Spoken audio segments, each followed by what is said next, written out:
Mirëmbrëma të nderuar miq, takohemi me të pashoq për të shtëruar një analizë të mundshme, pretendojmë ne të paktën për lajmet kryesore që kanë ndodhur këto ditë. Fokusi do të jetë te kronika e zezë, jo dhe aq e zezë këtë herë, pasi politika ka hyrë në mes dhe i ka dhënë një ton edhe më të butë. Kam kënaqësinë të kem sonte në këtë studio kolegun Ferdinand Dervishi për të folur për shumë çka do mundemi. Mirëmbrëma, mirë se erdhët. Mirëmbrëma. Faleminderit që pranuat ftesën. Jeni për së dyti në këtë studio apo? Megjithëse ka kaluar shumë kohë dhe ka ndodhur zhvillime të tjera, por rreth të njëjtit bosh duket se rrotullohet gjithçka. E nisim me një nga lajmet e forta të orëve të fundit, ku flitet për përgjimet e anëtarëve të gjykatës kushtetuese. Në fakt, kryetaria e këtij institucioni pak ditë më parë ka dërguar një kërkesë me shkrim kreu të SPAK-ut Altin Dumani, ku i kërkonte llogari për këtë. Megjithatë, Dumani qartazi jo më larg se një ditë më parë i ka thënë se nuk ka asnjë anëtar nga ju nën përgjim apo nën hetim, por dokumentet flasin ndryshe. Të paktën një prej tyre e ka publikuar 2 ditë më parë pamfleti për Gend Ibrahimin, rezulton i survejuar dhe i përgjuar. Keni informacion për këtë së pari? Atëherë, unë kam dy lloj informacioni. Atë informacioni që e kemi shkresor, që e kemi të gjithë, dhe kemi informacion në mënyrë se si gjejmë neve lajme në gazetarët, informal. Unë nuk shoh ndonjë gjë të jashtëzakonshme në gjithë këtë histori.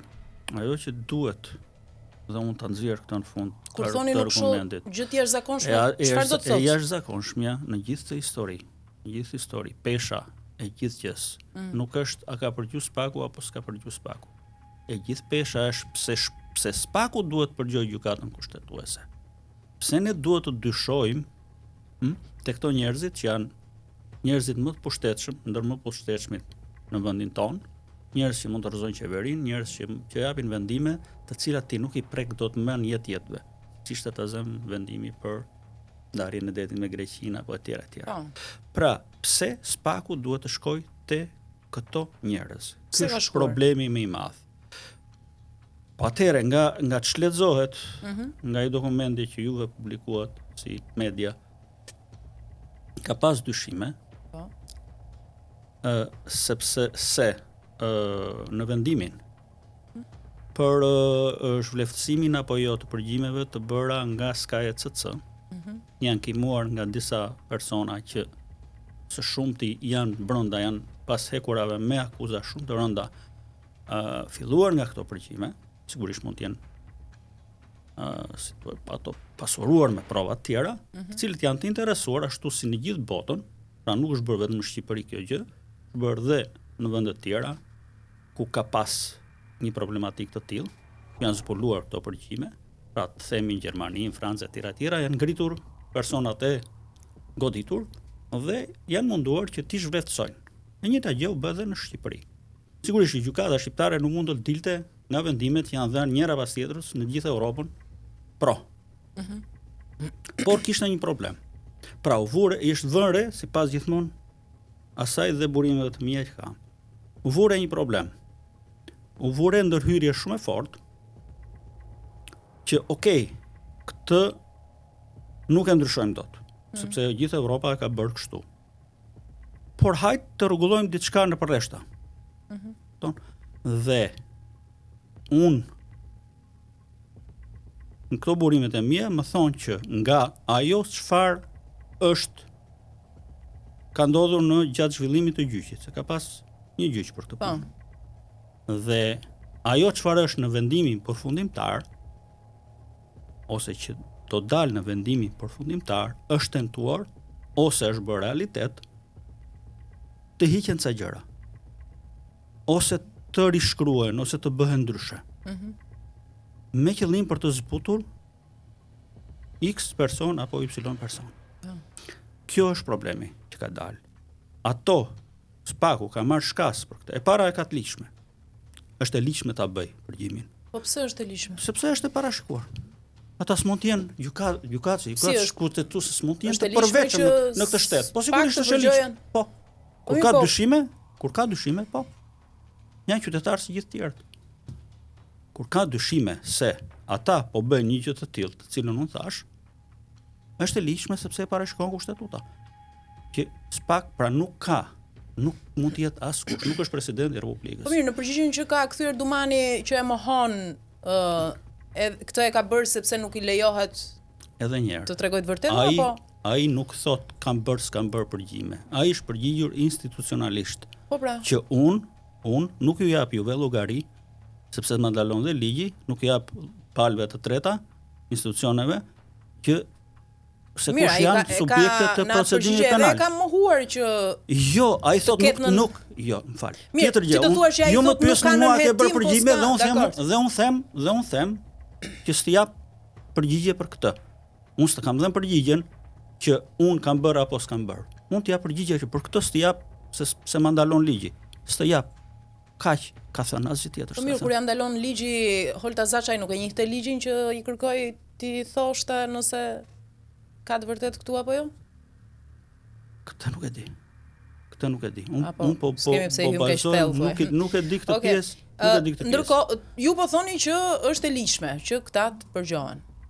Okej, po tani këta edhe nuk e kërkojnë dot edhe të drejtën për të kundërtën se sa kohë këtë ja bën SPAK-u. Ku të shkojnë këta? Do sa kohë që këtë gjën e bën SPAK-u, ku ta kërkojnë ata të drejtën për të kundërtën e kësaj?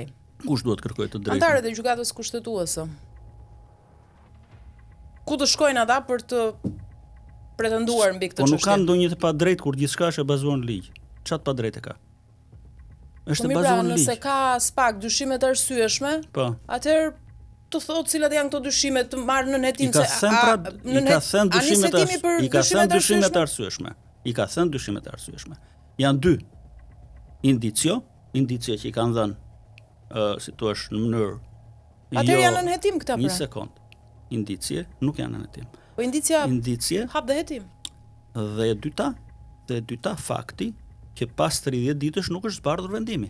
Pra janë dy gjëra që ata i shohin dhe i peshojnë, sepse nuk e ka marrë një prokuror i vetëm këtë. E mbledhur gjithë ata për ta marrë këtë vendim. S'është kjo në dorën e një prokurori vetëm për të bërë. Pra, ata kanë pas dyshime që po bëhet diçka. Po dakor, këto kanë qenë të arsyeshme dhe ata fillojnë me hetimin. Nuk ka ende person hetim. A dini që për Olta Xhaçkën dhe për historinë e pjesës së ushtrisë ka 4 vjet që bëhen hetime dhe po ti pyetësh tani SPAK-un thotë nuk ka ende person në hetim. 4 vjet. Po dakord, pra antarët e gjykatës kushtetuese kanë në dorë vendimarrje shumë të rëndësishme. Po them nuk bëjmë përjashtim, janë qytetarë si unë dhe si ti. Po përpara ligjit dhe përpara një vepre penale janë një lloj si unë dhe si ti. Po mirë, pra a duhet bërë transparencë? Çfarë kanë bërë këta, çfarë dyshohet se kanë bërë? Ja ka them pra. A duhet nisi hetim që të shkohet ose tek pafajësia ose tek fajësia, se këta vazhdojnë të marrin vendime të rëndësishme. Vazhdon hetimi. Edhe nuk shkon kjo gjë. Vazhdon hetimi. Besoj se vendimi i zbardhur do nxjerrë, do pushoj këtë hetim apo jo. Nëse vendimi i zbardhur nuk ka dyshim që ajo që është prodhuar në seancë gjyqësore është paraqitur aty, atëherë s'ka, besoj, vend më për hetim. Ndërpritet hetimi. Nëse vendimi i zbardhur ka probleme, ka gjëra që u thanë për seancat gjyqësore apo ku di unë se si bëhet atje, se kanë ndjekur dhe se di se procedurën. A bëhet përgjimi pa vendim gjykate? Po bëhet pra se s'bëhet. Po se s'bëhet, po bëhet, a është bërë ky vendim? A bësh bërë kjo pa vendim gjykate? Po pra po, a bëhet, a duhet bërë themun se që është bërë, po. Bëhet pa vendim gjykate. Atëherë kështu janë subjekt të gjithë pra, pa përjashtim. Po sigurisht. Okej. Në rregull. Ndërkohë, kalojmë nga kjo çështje sepse ende nuk kemi ç'të themi tjetër përveç se faktin që dokumentat që kanë dalë vërtetojnë këtë që sapo ju that, duke hedhur poshtë në një farë mënyrë edhe shkresën e Dumanit në kundërpërgjigje të Holta Zaçajt. Meqense jemi këtu tek SPAK-u, flasim pak për krimet elektorale.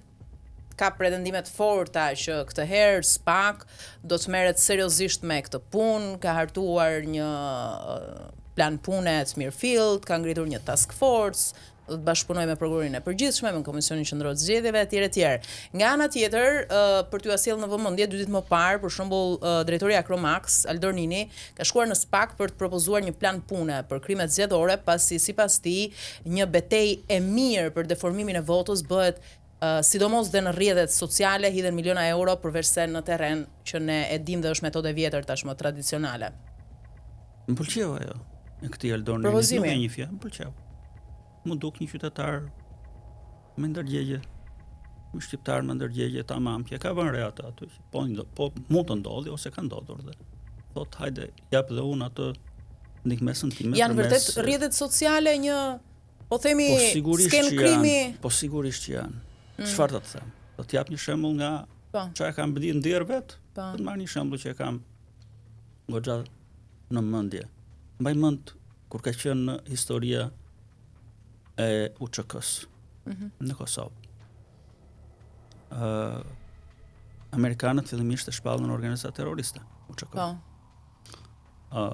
Në Serbi, në Greqin, Fqinje, Tonon, që janë gjysmë gjaku me ne ata, sepse arvanitasit aty kanë qenë shumë, domethënë kanë qenë popull si goxha, domethënë se. Bënin emisionet e gjitha kundër UÇK-s. Ata thonin që UÇK-ja është një organizatë terroriste që furnizohet me para droge. E tjera. Dhe në një moment që ndryshoi qendrim, dhe ndodhi dhe masakra Raçakut, që mund të jetë ajo që ndryshoi qendrimin, unë aty pash se çfarë të bën media. Çfarë të bën media? Pash mediat botërore që morën shumë fort me të. Mediat në Amerikë morën shumë fort me këtë histori. Sa ndryshoi komplet perceptimi për Kosovën. S'kishim më një, pas kësaj s'kishim më një UÇK në ato të quaj terroriste e tjera. Ndryshoi perceptimi i Amerikës e tjera. Pra u kthye faqja komplet. Nga e zez u bë bardh. Pra këtë të bën media. Kjo është fuqia e medias. Tregova një rast që unë e kam ndjerë, e kam parë. Ka plot raste. Ky është në drejtimin e duhur. Ky është një rast në drejtim, po mund të ketë raste që shkojnë në drejtimin e duhur. Po pra. Ti hedh pafund para për propagandë. Po, përdoret për keq, po. Gjatë kohës komunizmit kishe një pushtet të tërë që e mbante ngjallë propaganda. Pra, ato thoshin gjatë kohës komunizmit, kishin ca mjeshtër, ca mastermind. Thoshin vajti ma unë jam me presha në Austri apo në Gjermani me presha shqiptar. Edhe u vran gjermanët në radhë për të blerë presha tanë, se s'kan ushqime bio. Kjo përshpëndaj për popull, i thosh, rrini urt. Jemi mirë në këtu. E tjera. Pra propaganda mban regjime në këmbë, regjime që s'janë. Pra regjime që mund të jenë kriminale, regjime që mund të jenë korruptuara, regjime hajdute e tjera. Këto i mban propaganda në këmbë. Prandaj kjo është ajo që ne vim tani. Ne mund të them nëse ka një makineri propagande, qeveria aktuale e ka të tmerrshme, e ka të frikshme. Një makineri propagande që kontrollon mediat. Mediat më të mëdha në Shqipëri. Ca grimca, ca thërrime kanë mbetur, ca media të dorës tretë kanë mbetur, që edhe si kontrollon. Po s'është çudi një moment caktuar u lëshon nga një faturë të gjithë, u lëshon nga një kockë të gjithëve dhe i bën 100%. Dhe një lajm që emetohet aty ku duhet emetohet, u jepet të gjithëve. Një muaj rresht mjafton kaq dhe u fundos gjithçka këtu. U bë e bardha e zezë apo e zezë e bardhë e tjera. Kjo është situata. Prandaj, nga ana tjetër, kemi dhe një historik të ngarkuar në Shqipëri, filluar nga viti për mua 1996, me deformim të zgjedhjeve. Ajo 96 ka qenë flagrante.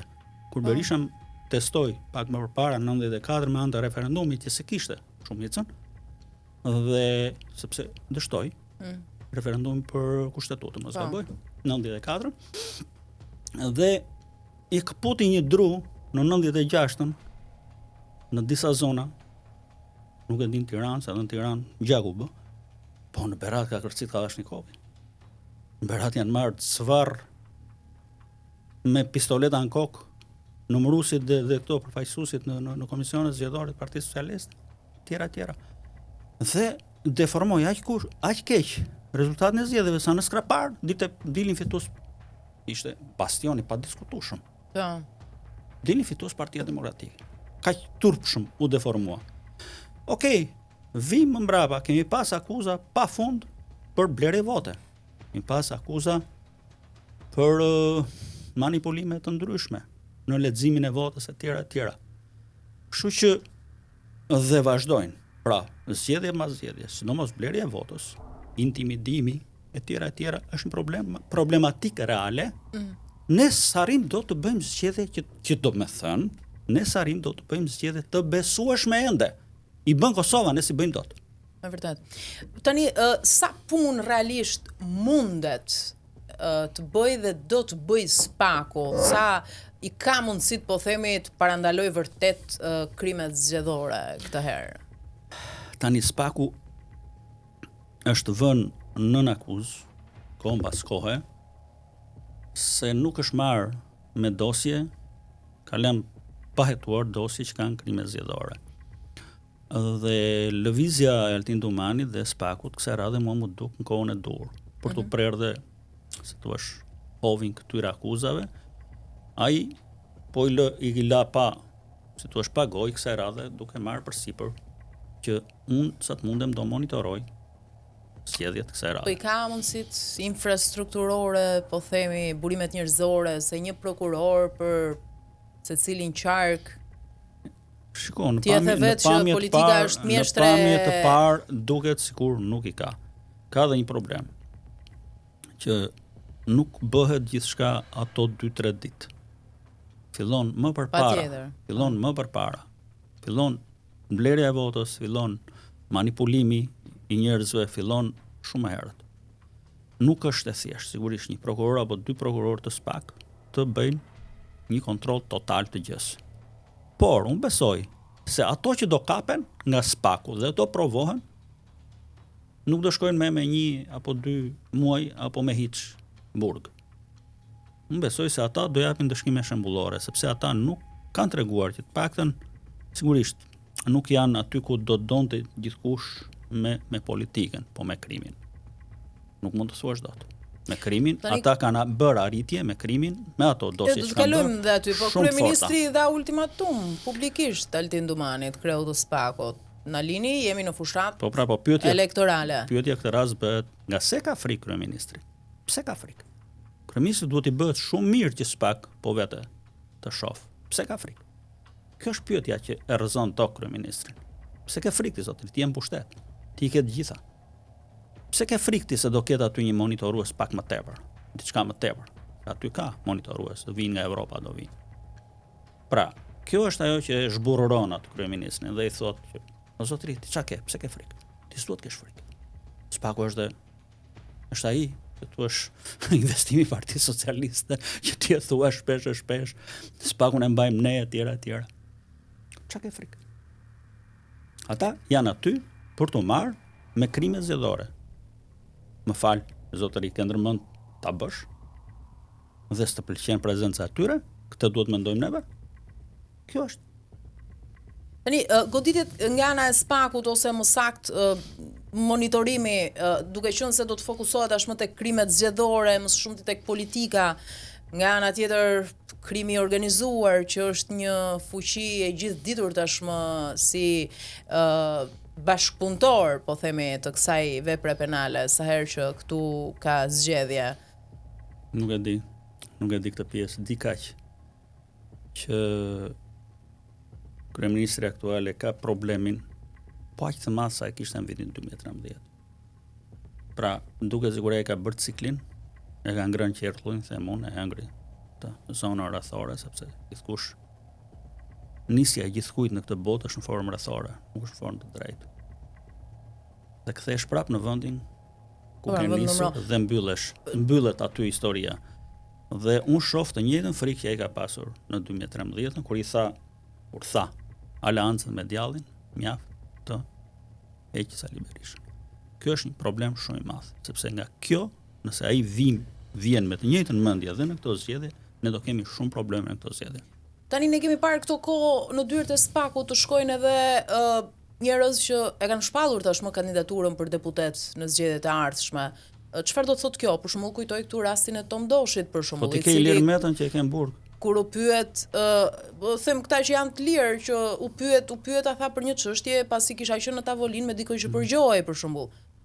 çfarë do thotë kjo për nuk është shumë larg kjo histori, dhe nuk e di konkretisht për çfarë kanë thirrur, nuk e njoh fare këtë tipin, po. Jo, për te asaj që e kanë thirrur, po nuk është ky shembull, te ke Ilir Metën brenda Hamburg, i cili do jetë në listat e sigurta të opozitës.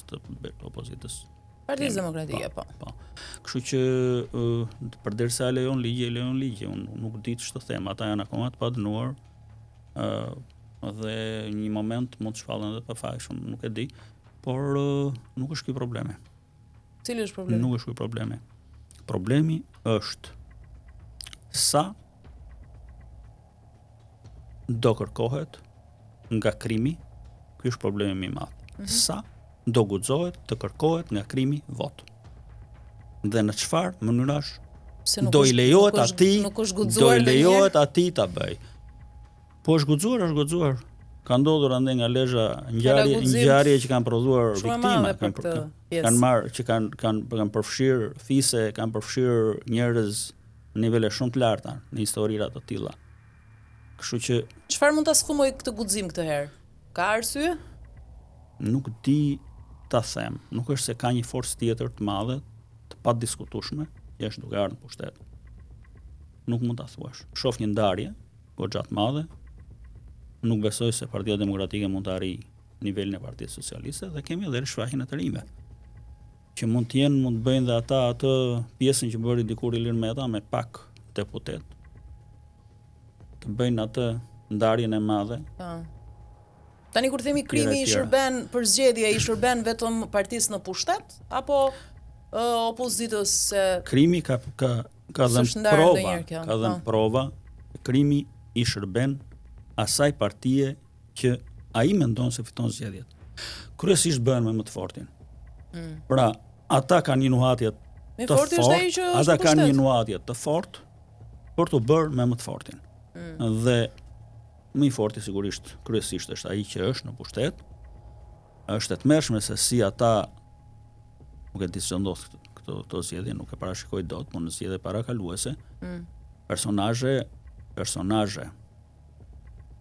shumë lart në majtë politikës shqiptare apo të shtetit shqiptar për 5 vota të një lagje, të një personi që mund t'ia mbledhte ato. Kanë vënë maskën për bërë takime atë, se e donte takimin ai atje te lagja e vet. Kanë vënë maskë, mos dukeshin që po shkonin te ajo lagje. Pra, bëjnë si qënd për 5 vota, sepse din shumë mirë që 5 vota mund ndryshojnë fatin. Si dikur ta zënë te Bashkia e Tiranës si për 5 vota u bë. Ndahet për një vota ajo po. Historia. Kështu. Okej, ndërkohë kohët e fundit kemi një ndryshim të retorikës, sidomos të Partisë Socialiste ndaj SPAK-ut, ndaj drejtësisë së re, sepse nga opozita, nga Berisha jemi të njohur prej kohësh me këtë. Pse po e sulmon tani kryeministri Rama SPAK-un? Nuk po e sulmon tani. Ka sulmuar vazhdimisht. Ka filluar sulmi është në momentin kur u goditën disa ministra edhe personazhe të ndryshëm para një 2 vjetësh apo 3 vjetësh, kur doli publikisht dhe tha në mënyrë të paturshme që parcela është këtej, jo këtej. Parcela është djathtas ku ju duhet lëshoheni dhe jo majtas. Boll majtas, lëshohuni djathtas. Kjo ishte e frikshme. Dhe tjetër gjë se çfarë thot dhe tjetër gjë se çfarë bën. Ai praktikisht e ka rrethuar këto struktura, po bën struktura në parlament me Fatmir Xhafajn e tjera për t'i mbajtur nën kontroll. Dhe arma më e madhe që përdor është thotë i kam unë nën kontroll. Të paktën njerëzit e vet dhe gjithkusht tjetër, deri te Erion Velia mendojnë se i ka ky vërtet. Mi fjalë, nëse Erion Velia do të ketë vajt SPAK-u për ta marrë te zyra dhe po i binte telefonit, kishte mundësi të bënte një telefonat, do merrte këtë njeriu. Çam ke bër ose çapo më bën. Por s'është kështu. Nuk është ky realitet. Nuk është ky realitet. Nuk e ka këtë kontroll. Ati intereson. Ku e bazoni ju? Më jepni një shembull që tregon këtë që po thoni ju. Ta dash një shembull. Cili është shembulli? Sa po ta dash? Për këtë për Veliajin? Po. Po sepse ka shumë që mendojnë që Veliaj është aty ku është tani për shkak të kryeministrit Rama, është kurbani i tij. Qartë pra. Dhe kryeministri e ka ditur etj, por po aktron në publik. Të paktën shumë njerëz në këtë studio ma kanë thënë kështu. Edhe një herë. Jam i bindur 1000% që ati intereson të thot dhe të thoj të vetëve që unë e kontrolloj spagun. Dhe kjo është një gjë që kontrolloj unë. Sepse për ndryshe nuk do t'i bindej me njëri. Për ndryshe do t'i ikte gjithçka nga duart. Është një lloj si ai njeriu i pa armatosur. Që është i armatos vetëm me llafe. Se kur thua që spakun e kontrolloj unë, se kështu e din të gjithë që e kontrollon ai, i bie ti është i armatosur me Kalashnikov, me mitraloz, me antiklumbe, me tjera. Nëse të bëra një krahasim. Dhe të tjerët shohin te ty një qenie që duhet të pyesin dhe të të marrin leje për gjithçka, duhet të binden për gjithçka, etj. Mund të firmosësh për gjithçka sepse ai kanë mos e çaj kokën, ka mundën kontroll, po firmos, vazhdo. Po ka nga ata që thonë që spakun e ka kapur dhe e kontrollon Edi Rama. Tani ka dhe një problem tjetër. Tani. Se e ka thënë këtë që e kam në kontroll. Dhe din të gjithë se s'tëriqet dot më. Kjo është një problem i madh. Okej, po dakor se i duhet me patjetër të qëndroj koherent. Ndërkohë ata që thonë, që pretendojnë, akuzojnë përditë, sidomos nga opozita që spakun e ka kapur Edi Rama, e bazojnë edhe në pyetjen që bëjnë shpesh pse spak nuk arrin dot të shkojë deri te kryeministri, që të bëhet i besueshëm se nuk dirigjohet prej tij. Ne nuk e dim nëse spak ka bërë apo do bëj në afërsi veprime të tilla. Problemi është, besoj unë, më shumë se ligjor apo teknik apo më duket si politik. Si problem politik, me një fjalë, bëhet pyetja. Duke shkuar spaku te kryeministri. Çfarë ndodh? I bie që Partia Demokratike të vijë në pushtet pa vota. Bie gjithë ngrehina e tmerrshme e llafeve. Shfryet, mjaft të shkoj spaku tek ai. Të thojë që ky njeriu është marrë ti, tjera. Por nuk është kjo mënyra, besoj unë, nuk jam absolut dhe më i miri për në këtë fushë. Nuk është kjo mënyra që të vej spaku, të arrestoj njerin dhe të kaloj partia tjetër në pushtet. Jo. Unë mendoj se kjo është gabim. Kjo influencon të vota. E qytetarëve. Dhe këtu bëhet gabimi, besoj. Po është kalkulim i drejtë i spakut? Nuk është, është një gjë gjysmë politike, besoj, që mund të jetë kjo. Por nuk jam i bindur as për këtë. Po unë besoj se është kjo, dhe kjo duhet të jetë logjikisht, sepse duhet të vish në pushtet me votë. Jo me goditjen dhe burgosjen e kundërshtarit. Çfarë do të thotë deklarata e para pak ditëve e kryeministrit Rama drejtuar spakut dhe Altin Dumanit, mos guxonit, më merrni telefonin mua. Ai është një deklaratë e papërgjegjshme, e gabuar, që mjaftoi aq për t'i vënë dhe rrethimin spakut me ato njerëz të bashkisë. Ju trohet një ditë më mbrapa, kur para agimin krejt kundër të gjithë shoqërisë shqiptare, u trohet një ditë më mbrapa, sikur ato ndej në 5 minuta atje pa lejen e tij. Ato ndej një gjithë ditë, se mori vesh ai. Pra i bëri lojën sikur ato kishin qenë vetëm 5 minuta. Dhe mos shkuxoni, tha, të shkoni me ju atje. Po mirë, ore. 5 minuta ishin ata atje dhe të kaloi ty, të doli nga kontrolli. Ata ishin gjithë ditën. Atëri bie që ka qenë në miratimin tënd. Eksponent rëndësishëm të opozitës, por edhe vetë kryetari i Partisë Demokratike Sali Berisha ka bërë këtë ditë disa akuzat të forta. Më fal, s'ta mbarova. Po. Ai thotë mos guxoni të vini te telefoni im. Po. Është një shembull shumë i keq. Mos bindje. Një shembull shumë i keq mos bindje. E bën dhe Kurti në Kosovë që shkon te gjykata. Po, në prokurorin fal. Gabim, çat keq e ka të shkojë një kryeminist në prokurori. Kjo tregon që ti respekton ligjet e shtetit tënd. Edhe ky zotëria duhet të respektojë ligjet e shtetit vet. Jo të thojë që mos vini te celulari im, po të vinë ora sa ashtu, derisa ligji është me të gjitha, po do vinë, ç'a jeti? Je zotin tok. Kjo është, nëse ti pranon që në këtë vend ka demokraci, nëse ti thua që ky vend do integrohet në Bashkimin Evropian, nëse ti thua që këtu institucionet bëjnë punën e tyre, atëherë edhe ti je një lloj si gjithë të tjerët. Mos guxoni. Çfarë do të thënë kjo? Kur thua mos guxoni, atëherë ti gjithë njerëzit në mbështetje tu ja lëshove spakut. Siç ja lëshoi Berisha spakut, siç ja lëshoi Ilir Meta spakut, e ç'a mbeti spakut? I mbeti vetëm shoqëria. Ato shqiptarët e ndershëm dhe të vuajtur që duan që dhe shohin një rrezë dritë që oke ora po bëhet një farë drejtësie në këtë vend. Siç po thoja, eksponent rëndësishëm të Partisë Demokratike ditët e fundit kanë hedhur akuzat forta në publik se para pak ditësh agent Byros Kombëtar të Hetimit kanë ushtruar kontrolle në ambientet e kryeministrisë, kanë sekuestruar ndërkohë laptopin e sekretarit përgjithshëm Ëngjëll Agaçi, ndërkohë që ky i fundit ka ikur. Ka informacion për këtë? Nuk kam asnjë informacion për këtë punë. Se ka bërë kryeministri reagim publik për këtë. Jam i prirur të besoj që edhe mund të jetë smur. Jam i prirur të besoj. Po nuk kam informacion. Nuk kam asnjë informacioni për këtë pjesë. Në rregull. Ndërkohë, meqense ishim te kryeministri Rama dhe lufta me SPAK-un, seanca dëgjimore në grupin parlamentar të Partisë Socialiste pak ditëve më parë me rektorin e Universitetit Bujqësor të Tiranës, ndërkohë që SPAK lëshoi aty 24 masa sigurie. Çfarë do thotë kjo për balljen me drejtësinë? Në vazhdon Mossadin të telefonit. Është një gabim shumë i madh. Me fjalë, kryeministri i merr në mbrojtje këto dhe mediat e tij e amplifikojnë këtë gjë për të treguar të vetëve që unë mbroj. Që unë mbroj dhe që ky vend nuk është kaq i korruptuar. Në fakt, ky vend është aq i korruptuar. Sa kudo ku ka futur dorën SPAK-u ka nxjerr peshë në mllënj. Dhe kudo ku të futësh dorën, nxjerr peshë në mllënj. Dhe korrupsion. Në ky vend është kalbur nga korrupsioni. Ky vend është kalbur nga korrupsioni, është stresëzuar aq keq korrupsioni dhe kanë mbetur aq pak qeliza të shëndosha në trupin e këtij vendi, sa unë nuk e di a do e marr ndonjëherë historikisht më veten. A do e marr ndonjëherë historikisht më veten, a do gjalloj më kjo bima që quhet në Shqipëri. Kjo bima që quhet Shqipëria do gjalloj, a do ngjallet, a do vdes fare. A do shkrihet e gjitha. Unë nuk e di se ku do shkoj dhe ku po shkoj me këtë korrupsion që kemi. Mendo tani pedagogët, të vjedhin pedagogët. Ato që përçojnë dije te fëmijët.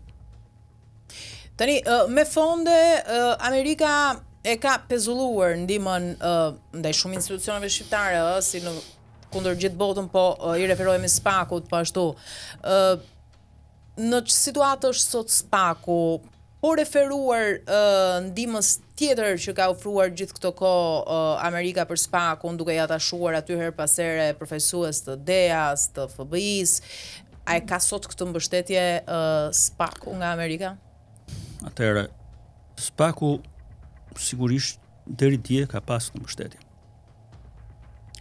Kujtoj ato rastet e ambasadores amerikane, e cila mori pjesë dhe në zgjedhjen e kreut të SPAK-ut, Altin Domani, dhe thoshin, apo është thënë që po mos ishte ajo në sallë, do kishte fituar një njeri që ishte i përzgjedhur kryeministrit.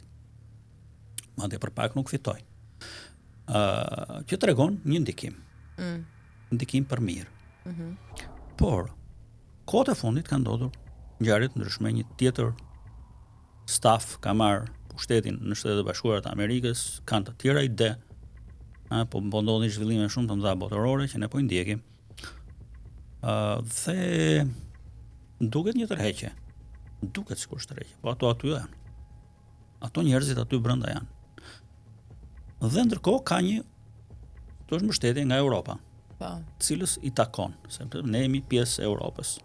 Takon në momentin që tërhiqet dikush, nëse është tërhequr gjithmonë, që ta marrin ata peshën dhe ta mbajnë ata peshën, siç po marrin peshën për Ukrainën, për tërhiqjen e Shtetet Bashkuara të Amerikës, por e mbajmë ne peshën tani. Jemi detyruar ta mbajmë neve peshën. Kjo mund të jetë edhe me SPAK-un. Ndërkohë, SPAK-u, mbase në këtë stat që jemi ne, duhet të ishte një gjë krejt e paparur. Mos kishin nga mbrapa as amerikanët, as kryeministrin, as Ali Berishën, as tjetrin. Institucion i pavarur që bën punën e vet. A nuk do të ishte më mirë kështu? Mbase jemi duke shkuar drejt kësaj rruge. Pa një ndihmë mirëfillt nga Shtetet Bashkuara të Amerikës, me një sulm koherent ndaj palëve politike që kërcënojnë me shkrirje pas 11 majit, a reziston do SPAK? Varet nga njerëzit. Jo vetëm reziston, no, varet nga njerëzit. Bëj misionin e tij fort dhe lart. Varet nga njerëzit që janë aty brenda. Varet nga risku që ata mund të përballojnë, se sa përballojnë. Se është fundja është një vend pune. Kot mund gazetar jam. Para ca muajsh pata një situatë të tillë. Ika nga punë, deri te 4 muaj pa. Nuk vdiqa. Nuk më gjeti. Më nderuar dola përballë njerëzve që më jepnin. Marrin shembull. Po. Unë besoj se aty ka ca njerëz me integritet. Ka një celulë shumë të fortë në SPAK me integritet pa parë. Dhe besoj se janë të këtij niveli. Okej, na u ndërpreneve rroga, po punë e madhe. Po të paktën suflliqem. Kupton? Pra unë besoj se jemi në këtë stad. Sigurisht e kam thënë dhe nuk e diskutoj. Aty partitë politike kanë infiltruar njerëz të vet. Nuk është i gjithë SPAK-u ashtu si duhet ishte ajo celulë. Nuk është i gjithë. Ka aty tmerre. Kupton? Në dosje të veçanta. Për shembull, ti ke arrestuar në Kukës, se e ka marrë gjithmonë si shembull, atë njeriu atje për atë skandalin seksual. Më fal, bëj një pyetje unë tani. Ajo për qend vajti atje? Sepse për këtë u dënua. Sigur vajti për qend. Se interesoi se i dhim se ishin qend. Jo, është për tej. Është për tej. Shumë për tej.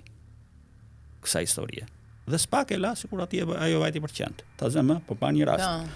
Pra unë nuk them se aty nuk ka prokuror të veçantë apo mund të jenë dhe shumica, të cilët nuk kanë staturën 100% të prokurorit të SPAK që ne pretendojmë të jetë.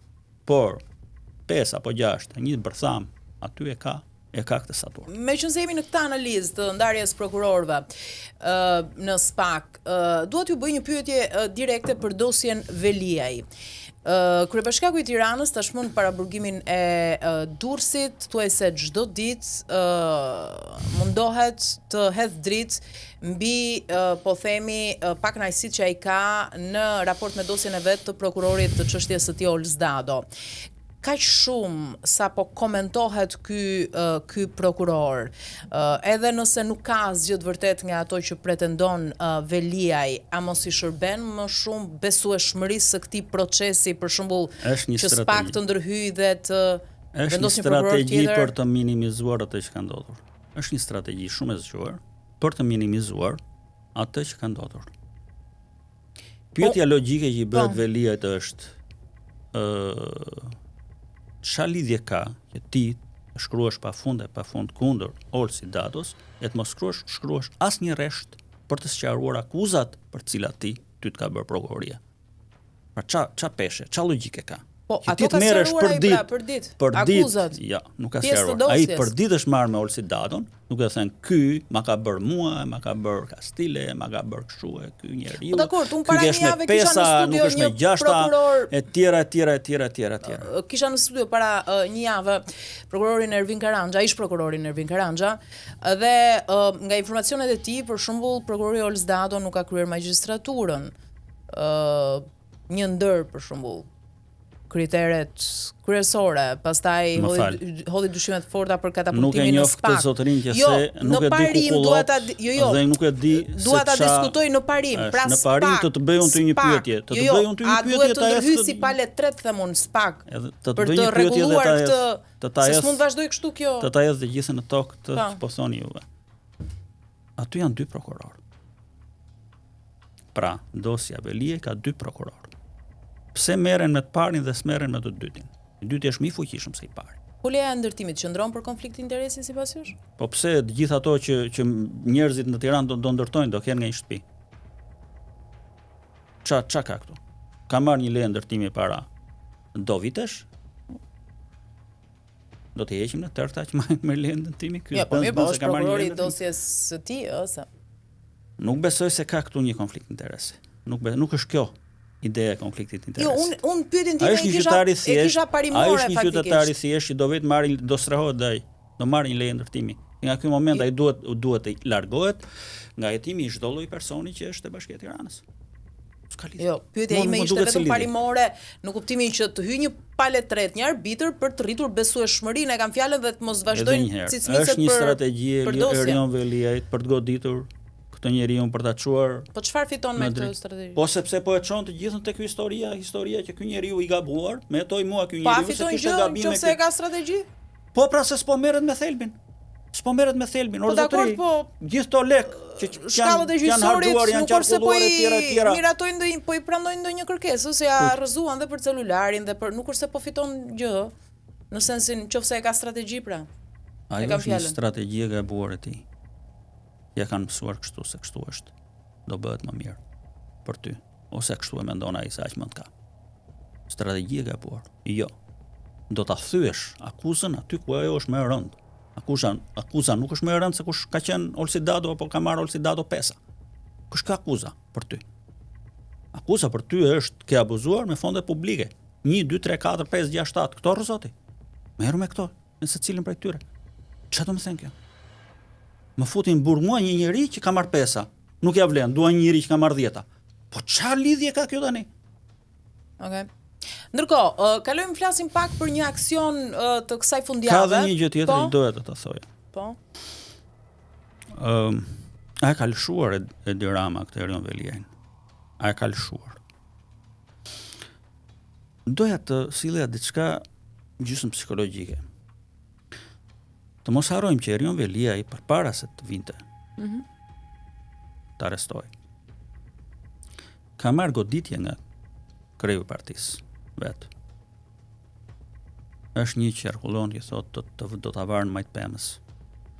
Kemi pasi plas historie në inceneratorëve, po lajkoja emri, tjera kanë filluar etime, që në takime të ndryshme i kthente kurrizin.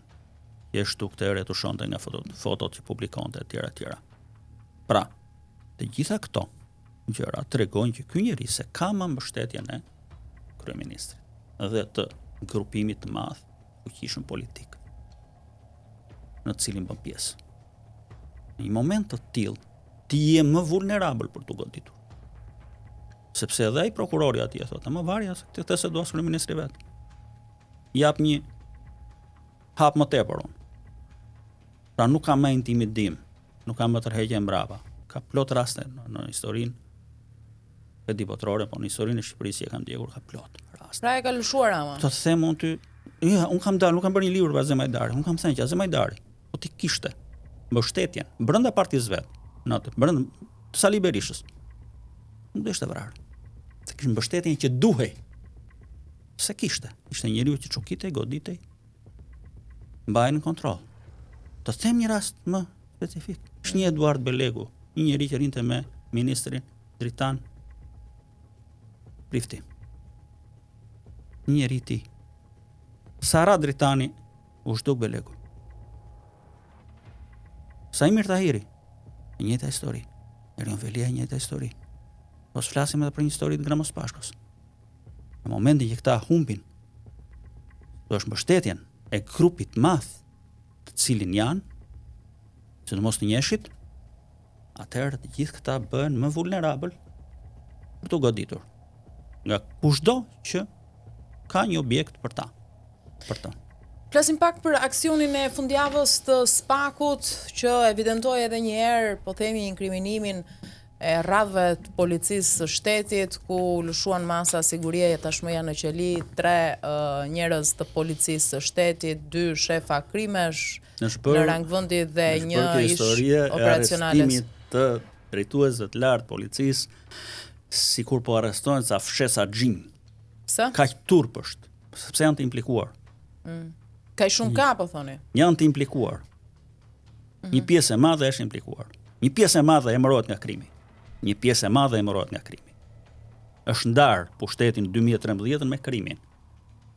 Dhe ndahet gjithçka me krimin. Ndahen tendrat, ndahen parat e buxhetit, ndahet emërimet, sidomos polici, kohët e fundit. Sidomos në polici, emërimet në polici kohët e fundit, për mua pjesë madhe e kryen krimin. Po, si bëhet, sepse o janë ndërruar kryepolicë në këtë vend, ose janë ndërruar në asnjë vend? Edhe ministrat brendshëm, kështu që janë ndërruar të gjithë... sepse nuk është një shtet i stabilizuar. Nuk është një shtet i stabilizuar. Nuk e kemi arritur dhe s'po arrim dot atë nivel. Është e frikshme kjo që ndodh.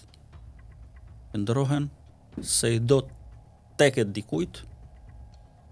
Në filan vend dua këtë shef komisariati, se na ka mërzit njerëzit, zgjedhësit aty, dhe mjafton kaq. Që ndërkohë ai mund të ketë bërë punën shumë mirë.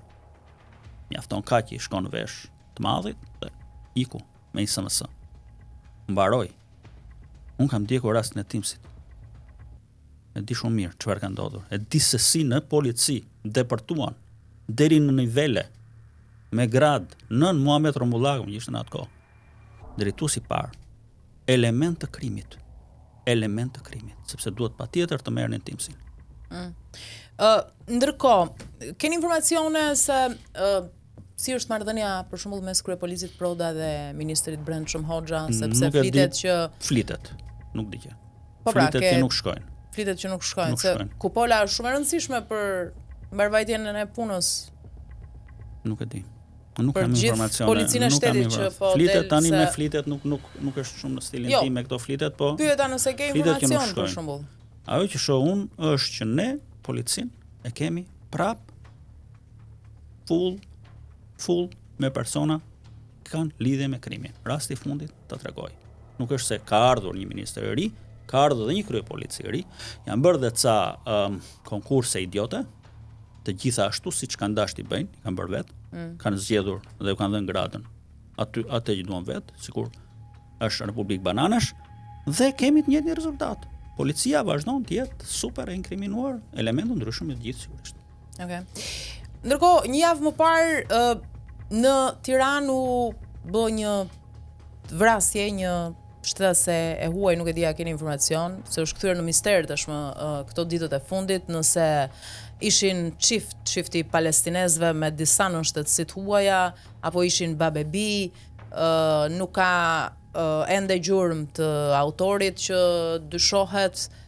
Keni informacion për këtë vrasje që po kthehet? Nuk kam informacion, më shumë se sa është thënë nëpër media, dhe nuk di të them nëse çfarë detyrimi kanë organet shqiptare. Sigurisht që kanë detyrimin që ta shpallin kërkimat e njeriu, ta identifikojnë mirë, të ndjekin itinerarin e tij dhe ta kthejnë dhe të mbaj përgjegjësi dhe të zbardh qasjen e tij me këtë ngjarje. Unë falenderoj shumë që të kisha në studio. Faleminderit nderuar miq, ne me të fshoj që do të takohemi sërish së bashku.